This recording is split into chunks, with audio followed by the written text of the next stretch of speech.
Friends, we marvel at the healing miracles of Jesus, like this story from the region of the Decapolis, the man whose ears and mouth were opened in a spectacular way, a miraculous way. And Jesus continues to heal today, the same as he did 2,000 years ago, with this difference. It's usually not miraculous or spectacular. And it usually involves human beings. Jesus has a knack for wanting to involve us in the healing process. And so you can certainly see this when you think of people dedicated to medicine, how Jesus uses them to heal people. He does it all the time. Right next door here, it's going on all day long, every day. But oftentimes, Jesus uses just ordinary people like you and me in the healing process, and we need to be aware of that and sensitive to that we have a role to play in helping people to attain good health. I was thinking about this weekend, just by pure coincidence. I came across two stories that explain what I'm trying to get across here. Now, one story comes from a man who was a husband and a father, and the other comes from a baseball figure. This first story is told to me by a fellow priest. The case of John, who was one of those strong, self-reliant men who rarely expressed their emotions outwardly. Do women know anybody like that? One night, John's wife became very ill, and he had to rush her to the hospital for emergency surgery. The operation was successful, but the woman's condition deteriorated. Despite the state-of-the-art medical care, she continued to lose strength.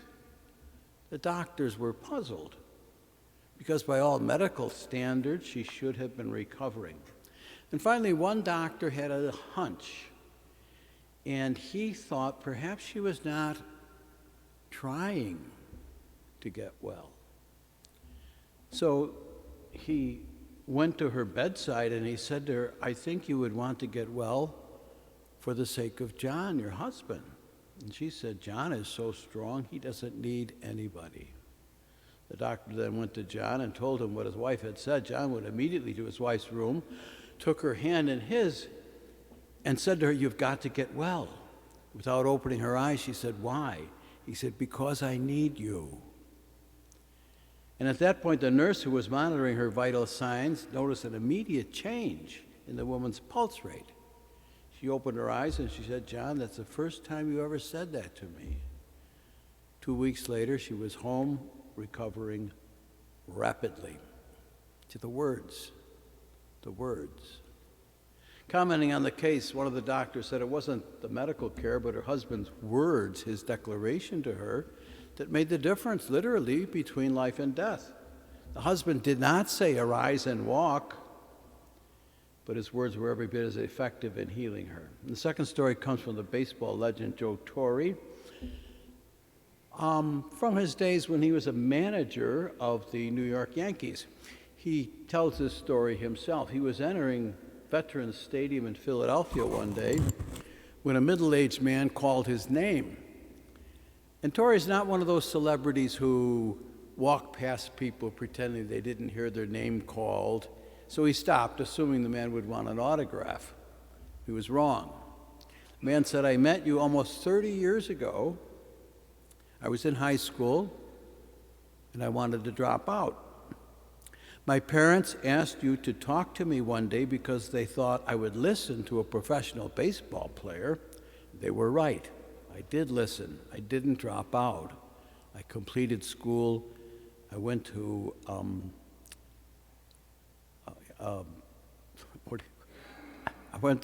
law school, and I'm a successful lawyer now, and I just wanted to tell you thanks for those words."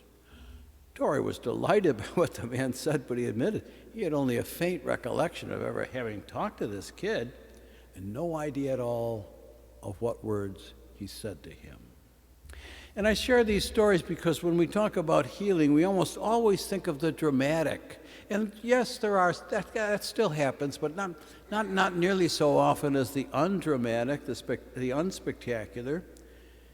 And within the reach of each of us is the healing power of words. If we could become sensitive to that, simple words like "I need you," ordinary words like "don't give up" and "quit school." Jesus continues to heal today as much as he did when he opened the ears and the mouth of that man in the region of the Decapolis, not as dramatically, but every bit as effectively. And he needs you, your words, to continue doing it. Amen.